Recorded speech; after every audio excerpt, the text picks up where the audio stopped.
এক নম্বরে ওই লোকটা যদি বিপদে পড়ে মহান আল্লাহ এমন জায়গা থেকে তাকে সাহায্য পাঠায় যার কল্পনা কোনোদিন তার হৃদয়ে আসে নাই। জোরে বলুন সুবহানাল্লাহ। এটা আজ দেখতে আমাদের বহু বাকি। এটা যারা দেখতে পেয়েছিলেন তাদের ঈমান আমি দেখেছি, এই মানুষগুলোর ঈমান পাথরের চাইতেও শক্ত ছিল। সত্যিই যারা তাকওয়া অর্জন করতে পেরেছে দুনিয়াতে, ওই মানুষগুলোর কাছে দুনিয়া আল্লাহ এমন তুচ্ছ বানিয়ে দিয়েছে, তামাম দুনিয়াটা একটা ডিমের চাইতেও তাদের কাছে কম দামি মনে হতো। আমরা আসলে তাকওয়া অর্জন করে আল্লাহর এই 9টা যে উপকারের কথা, সাহায্যের কথা, এটা পাচ্ছি না, কারণ আমাদের তাকওয়া নেই। তোমরা সত্যবাদী যারা, সত্যপন্থী যারা, তাদের সঙ্গে থাকবে। সত্যবাদী কারা? এই দেশে একটা ভুল ধারণা চালু আছে, কিছু কিছু দৃশ্য দেখলে আমরা মনে করি এগুলো সত্যপন্থী, এগুলোই হক্কান, এগুলোই হক্কানি। অনেকে নিজেকে দাবিও করছে যে আমরা হক্কানি দরবারের লোক।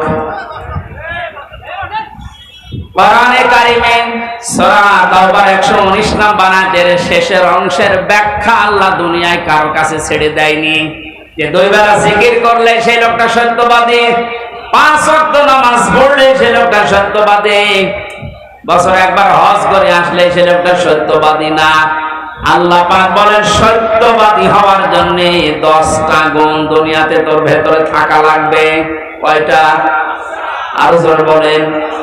বগুড়াবাসী, আপনি এখন থেকে আমি সহ প্রত্যেকেই মিলাবো আল্লাহর বর্ণনা অনুযায়ী 10টা গুণ আমার ভেতরে আছে কিনা। আল্লাহ ব্যাখ্যা দিচ্ছেন সূরা বাকারার 177 নম্বর আয়াতে, লাইসাল বিররা আন তুওয়াল্লু ওয়াজুহাকুম কিবালাল মাশরিকি ওয়াল মাগরিবি ওয়ালাকিন্নাল বিররা মান আমানা বিল্লাহ। আল্লাহ পাক বলে শুধু পূর্ব দিকে পশ্চিম দিকে মুখ ঘুরিয়ে সেজদা দিলেই নেকি না, আসল নেকির কাজ হচ্ছে আল্লাহর প্রতি ঈমান আনা। কার প্রতি? প্রশ্ন আসতে পারে, হুজুর আমার ঈমান আছে, আমি আল্লাহকে বিশ্বাস করি না। কেউ যদি আল্লাহকে বিশ্বাস করে কথা বলতে চায়, কমপক্ষে 4টা বিষয় দুনিয়াতে তার ভেতরে পাওয়া যাবে। আপনি এবার মিলান তো আপনার ভেতরে আছে কিনা। ওই যে কায়দায় পড়িয়েছিল হুজুররা ছোটবেলায়, বলনা কায়দায় পড়িয়েছে আমাদেরকে, আমানতু বিল্লাহি কামা হুয়া বিআসমাইহি ওয়া সিফাতিহি আকাবিলতু জামিআ আহকামিহি ওয়া আরকানি। পড়ানি মানে বলতে চেয়েছে আমানতু বিল্লাহ, যারা বলে আল্লাহ আমি তোমাকে বিশ্বাস করে, প্রথমে আপনাকে স্বীকার করাচ্ছেন কামা হুয়া, আমি এমন আল্লাহকে বিশ্বাস করি যার অস্তিত্ব আছে। কি আছে? পৃথিবীর অন্যান্য ধর্মের লোকদের সাথে আমাদের মিল নেই, এই কারণে আমরা এমন আল্লাহকে বিশ্বাস করি যার অস্তিত্ব আছে, যার নাম আছে বিআসমাইহি, শুধু নাম না, তার নামের গুণাগুণ আছে, কার্যকারিতা আছে। আল্লাহর নাম আমরা অনেকেই জানি 99টা, আল্লাহর নাম 5000-এর উপরে। প্রতিটি নাম আল্লাহ নিয়েছেন, ওই নামগুলোকে গুণাগুণ দিয়ে কার্যকারিতা হিসাবে আমাদের দেখিয়েছেন। আল্লাহ রব নাম নিয়েছেন, এই কারণে নেই থেকে পূর্ণতায় আমাদেরকে পৌঁছিয়ে দিয়েছেন এই রব নামের কারণে। কথা বলে না কেন? মায়ের বীর গভীরে যখন বাবার এই বীর্যটা দ্রুত গতিতে যে আশ্রয় নেয়, আল্লাহ রাব্বুল আলামিন বলেন যে নেই থেকে আস্তে আস্তে হামজা পর্যন্ত বানালাম। এই যে নেই থেকে পূর্ণতায় যিনি প্রতিটি জিনিসকে পৌঁছিয়ে দেন, আরবিতে তার নাম বলা হয় রব। এই নামটা আল্লাহ নিয়েছেন, এই কারণে হামজা এখানে বসে আছে। আমার বাবার স্ফুলিঙ্গ দিয়ে দ্রুত গতিতে আমার মায়ের রেহেমের ভেতরে যে পানিটা গিয়েছিল, বিজ্ঞান এখন দেখাচ্ছে ওই 1 ফোঁটা নাপাক পানির ভেতরে 40,000 হামজা তৈরি হওয়ার ক্ষমতা ছিল। হয়তো 40,000 ওই পর্যন্ত তৈরি তৈরি হয়ে দুনিয়া আসতে পারত, কিন্তু কেউ পর্যন্ত যেতে পারেনি। জরায়ের দেওয়ালের সাথে ধাক্কা লেগে অনেকে পড়ে গেছে, অনেকে মারা গেছে। আমি হামজা একা ওই জায়গায় গিয়ে 40 দিনে শুধু পাল্টিয়েছি। আমি নতফা, মুদগা, আলাকা এগুলো হতে হতে 6 মাসের পরে চামড়া দিয়ে, বডি দিয়ে স্ট্রাকচার তৈরি করে আমার ভেতরে আল্লাহ রূহ দিয়ে একটা আকৃতি দিয়েছেন। ওয়াল্লাযী ইউসাউবিরুকুম ফিল আরহামি কাইফা ইয়াশা। আল্লাহ পাক বলেন, তিনি সে আল্লাহ যিনি মায়ের রেহেমের ভেতরে তোমার এই আকৃতিটা বানিয়েছেন। তোমার মার বাবার পক্ষ থেকে 8টা জিনিস ওই নাপাক পানি দিয়ে আল্লাহ বানিয়েছিলেন। চুল, রগ, হাড় আর পর্দা, রক্ত, গোশত, চর্বি আর চামড়া।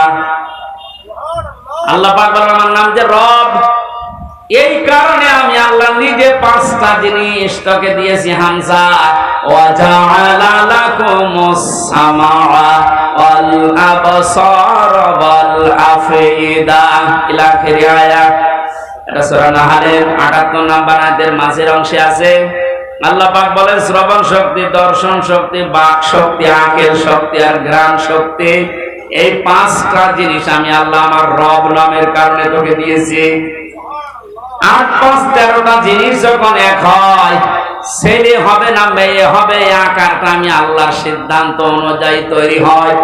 তাহলে ছেলে হয় মেয়ে হয়নি, যারা মন খারাপ করি, এটা মন খারাপের বিষয় না, এই সিদ্ধান্ত কার? আমার বোর। বলেন,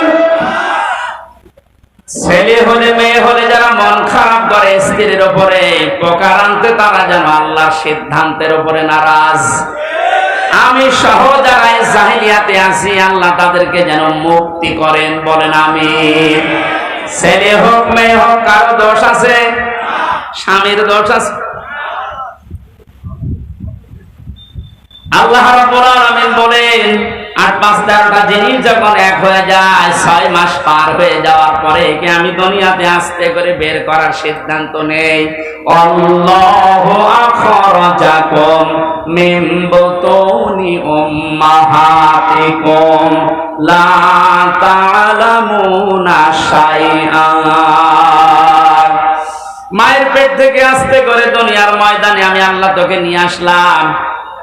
এমন অবস্থায় নিয়ে এসেছিলাম যখন কিছু খেতে পারতিস না। এই জন্য আমি আল্লাহ তোর মায়ের স্তনে 6 মাস আগেই তোর জন্য খাবার আমার রব নামের কারণে গরম করে রেডি করে রেখেছি। মায়ের স্তনের ভেতরে যদি একটা বোটা দিতাম, চষা মারলে অনেকগুলো দুধ এসে তোর কচি কণ্ঠ আটকে যেত, মরে যেতে, শ্বাস নিতে পারতে না। আমি যে রব নামটা নিয়েছি, এই কারণে মায়ের স্তনে সূক্ষ্ম সূক্ষ্ম 32টা ছিদ্র দিয়েছি। একবার চষা দিলে যেন একবার এই দুধগুলো এসে তোর মুখের ভেতরে প্রবেশ না করে, ওই জায়গায় জমা হয়ে সূক্ষ্ম সূক্ষ্ম 32টা ছিদ্র দিয়ে আস্তে আস্তে করে এসে তোর জীবন আমি বাঁচিয়েছি। আমি রব নামটা খেলা করার জন্য নেয়নি। মুখটা নাপাক করে না, মায়ের পেটের ভেতরে নাভির ভেতর দিয়ে খাবার পাস করে দিয়ে তোর মুখটা পবিত্র রেখেছিলাম। অথচ দুনিয়ায় আসার পরে আমি তোর দিকে তাকিয়ে দেখি এই মুখের ভেতরে কত হারাম, অপবিত্র, নাপাক জিনিস দিয়ে ভর্তি করিস। কথা বলে ঠিক? আপনি কি মনে করেন শুধুমাত্র কুকুরের পায়খানা, মানুষের পায়খানা, শুকুরের গোশত খাওয়ায় হারাম? ভাইয়ের জমি যারা, বোনের জমি যারা জাল দলিল করে ফাঁকি দিয়ে লিখে নেয়, ওইটাও কুকুরের মাংসের মতোই হারাম। যারা মেয়ের জমি ফাঁকি দিয়ে ছেলেকে লিখে দিয়েছেন, আপনি বিশ্বাস করতে পারেন জাহান্নামের টিকিট আপনার একটা বুক করা হয়ে গেছে। শরীর ফাঁকি দেওয়া মানুষ বগুড়ায় নেই, কথা বলেন। যারা শরীর ফাঁকি দিয়েছেন, আপনার ইবাদত কবুল বন্ধ হয়ে গেছে, আগে ওইগুলো ফেরত দেবেন। আজকে বাড়ি যে বোনের সম্পদটাকে ফেরত দেবেন, তারপর আপনি নামাজ পড়া আরম্ভ করবেন। এখন যদি বলেন সাদা তো ফেরতও দিতে পারে না, নামাজও কবুল হয় না, নামাজই পড়বো না। আপনি নামাজ না পড়লে আল্লাহর ক্ষমতা হারিয়ে যাবে। বলেন, নিজের কপালে নিজে আপনি আঘাত করছেন, নিজের পায়ে নিজে কোড়াল মারছেন, এই সময়টা আর দুনিয়ায় ফেরত পাবেন না। আমার এখন 32 বছর বয়স, আমি কি জীবনে ইচ্ছা করলে আর 12 বছরে ফিরে যেতে পারবো? আজকের মাহফিলের প্রধান অতিথি, ওনার বয়স মনে করেন এখন 60 বছর। কিয়ামত পর্যন্ত যদি চেষ্টা করে 12 বছরে ফিরে যেতে পারবে। যে সময়টা পার করে ফেলেছে আর কোনোদিন ফেরত পাবেন না। সুতরাং এইটাই আমাদের হায়াতের আসল জীবন। এইটার জন্য আল্লাহ একটা কসম দিয়েছেন, ওয়ালা আসরি ইন্নাল ইনসানা লাফি খুস। আল্লাহ বলেন, তোর হায়াতের কসম, তোর হায়াতের কসম, সময়ের কসম, সাবধান, জীবনটা হেলায় খেলায় নষ্ট করে ধ্বংস করে দিও না। পেছনের দিকে তাকাও আর ভাবো, এই সময়টা যেহেতু আর ফেরত আসছে না, সামনে যতটুকু হায়াত আছে এটা আমার কাছে একটা নিয়ামত। এটা কি? ফামান সুহসিহা আনিন নার ওয়া উদখিলাল জান্নাতা ফাকাদ ফাজ ওয়ামাল হায়াতুদ দুনিয়া ইল্লা মাতাউল গুরুর। আল্লাহ রাব্বুল আলামিন বলেন, হে পৃথিবীর মানুষেরা, দুনিয়ার জীবনে বেশি দিন ক্ষমতায় থাকা, বেশি টাকা পয়সা, গাড়ি বাড়ির মালিক হওয়া, শরীর স্বাস্থ্য মোটা হওয়া, ভালো হওয়া সফলতা না। সফল মানুষ তো ওইটা যাকে আমি আল্লাহ মরণের পরে জাহান্নামের আগুন থেকে মাফ করে দিয়ে জান্নাতি বলে ঘোষণা দেব, এটাই সফলতা। আর এটা পাওয়ার জন্য দুনিয়ার জীবনে কি করা লাগবে? আস্তে আস্তে করে আপনি জাহান্নামের অন্যায় কাজগুলো ছেড়ে দিয়ে দিয়ে জান্নাতের ভালো ভালো কাজের দিকে এগিয়ে যাবেন। সুতরাং এই দেশে আমরা যারা অন্যায়, অবৈধ, শয়তানি কাজ করবার আস্তে আস্তে ছেড়ে দিয়ে মানবতার পক্ষে, ইসলামের পক্ষে এই কাজগুলো আস্তে আস্তে যারা আঞ্জাম দিতে পারবো, আপনি বুঝবেন আল্লাহ আপনাকে এই দুনিয়াতেই জাহান্নামের পথ থেকে জান্নাতের দিকে এগিয়ে দিচ্ছে। আপনি সফল। আমার হায়াতুদ দুনিয়া ইল্লা মাতাউল গুরুর, এই শব্দটা আল্লাহ এত কঠিন ভাবে কোরআনে দিয়েছেন। এ পৃথিবীর মানুষেরা, ভালো করে শোনো, দুনিয়ার জীবন কিন্তু একটা ধোঁকা। একটা কি? আপনার সন্তান আপনার জন্য ধোঁকা, স্ত্রী ধোঁকা, টাকা পয়সা, ক্ষমতা, প্রভাব, প্রতিপত্তি, সবগুলো আল্লাহ বলেন ধোঁকা। বিশ্বাস যদি না হয়, মিথ্যা মিথ্যায় চোখ বন্ধ করে দেখেন এগুলো কেমন ধোঁকা। আল্লাহ এই ধোঁকাটা এখনই আমাকে বোঝার তৌফিক দিন। ও বগুড়াবাসী, এটা যত তাড়াতাড়ি বুঝতে পারবেন তত তাড়াতাড়ি আপনার কল্যাণ হবে। আপনি যদি এখনই বলছেন যে হ্যাঁ এগুলো আসলে ধোঁকা, আপনার অন্যায় অবৈধ কাজের ভাগ দুনিয়ায় কেউ নেবে না, অথচ অবৈধ কাজ করে যা কামাই করবেন ওগুলো ভাগ নেওয়ার জন্য হাজারো মানুষ বসে আছে। এই ধোঁকা থেকে বাঁচার জন্য আল্লাহ রাব্বুল আলামিনের সাহায্য কামনা করা দরকার। আল্লাহ পাক আমাদেরকে জানিয়েছেন, আমি যে নামটা নিয়েছি রব, তোকে আস্তে আস্তে করে দুনিয়ার জীবনে এনে মুখটা পবিত্র করে রেখেছিলাম, তুই মুখটা পবিত্র রাখতে পারলি না। হারাম, অবৈধ এবং নাপাক জিনিস দিয়ে মুখটা পবিত্র অপবিত্র করে আমার কাছে আসলি। আমি তো শুধু নাম নিয়ে শেষ করে দেয়নি, নামের কার্যকারিতা, গুণাগুণ আমি আল্লাহ ওগুলো বাস্তবে বহন করি। আমি রাজ্জাক নাম নিয়েছি, শুধু নিয়েই শেষ করে দেয়নি। রাজ্জাক নামের কারণে পৃথিবীর যত সৃষ্টি আছে সবাইকে আমি আল্লাহ রিজিক দেই। জোরে বলেন সুবহানাল্লাহ। রিজকের দায়িত্ব কার? আর জোরে বলেন, জাহান্নাম থেকে বাঁচার দায়িত্ব কার? যেটার দায়িত্ব আল্লাহ আমাদেরকে দিয়েছে, নয়টার বিষয়ে আমরা বেখবর হয়ে আছি, বেহুশ হয়ে আছি। আল্লাহ আমাদের আমলের, ঈমানের উপরে ভিত্তি করে আখিরাতে নাজাত দেবেন, এইটার কোনো খবর আমাদের নেই। অথচ যেটার দায়িত্ব আল্লাহ নিজের হাতে নিয়েছেন, ওইটা নিয়ে পেরেশান হয়ে আজ হাজারো মানুষ জাহান্নামের টিকিট কেটে বিদায় দিচ্ছে। আল্লাহ মাতাউল গুরুরটা একটু বোঝার তৌফিক আমাদেরকে দাও না, বলেন আমিন। এজন্য এমন আল্লাহর উপর আমরা ঈমান এনেছি যার অস্তিত্ব আছে, যার নাম আছে, প্রতিটি নামের গুণাগুণ আছে, কার্যকারিতা আছে। তিনি হুকুম দিয়েছেন, তিনি আরকান দিয়েছেন। এগুলো যারা বিশ্বাস করে বাস্তব জীবনে মানতে পারে, এই মানুষগুলো আসল নেকির কাজে আছে। ওয়াল ইয়াউমিল আখির, কিয়ামতের ময়দানের বিশ্বাস দৃঢ় থাকা লাগবে। কিসের বিশ্বাস?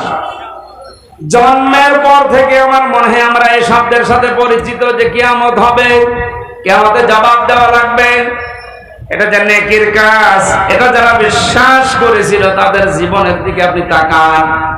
আল্লাহ ঘটনাগুলো এমনি খেলা করার জন্য শুনিয়েছেন তা না। খলিফাতুল মুসলিমিন হযরত ওমর, এই যে হিসাব, এটা বিচার, এটা যে কি জিনিস আমরা এখন অনেকে টের পাই না। উনি বিশ্বাস করেছিলেন যে বিচার হবে, হিসাব দেওয়া লাগবে। সন্তানটা ভর্তি করে দিলেন মাদ্রাসায়। হযরতে আব্দুল্লাহ, ওই একই জায়গায় হুসাইন হযরতে আলীর সন্তান লেখাপড়া করত। হযরত হুসাইন রাদিয়াল্লাহু তাআলা আনহু বারবার কলম ফেলে দিচ্ছিলেন। আব্দুল্লাহকে বলেন তুলে দাও। একবার, দুইবার, তিনবার তুলে দেওয়ার পর উনি বললেন, হুসাইন বারবার কলম ফেলে দাও, আমারে তুলতে বলো, আমি কি তোমার গোলাম, চাকর, খাদেম নাকি? হযরত হুসাইন মুখ ফসকে বলে ফেলেছেন, আব্দুল্লাহ তুমি শুধু চাকর না, তুমি খাদেম না, তুমি খাদেমের বাচ্চা, খাদেম। অথচ ওই সময় প্রেসিডেন্টের ছেলে বাড়িতে গিয়ে বলছে, আব্বা আমি আর মাদ্রাসায় যাব না, হুসাইন আমাকে গালি দিয়েছে, আমি নাকি খাদেমের বাচ্চা, খাদেম, তুমিও নাকি খাদেম, তুমি যদি বিচার না করো এই মাদ্রাসায় পড়ায় বন্ধ করে দেব।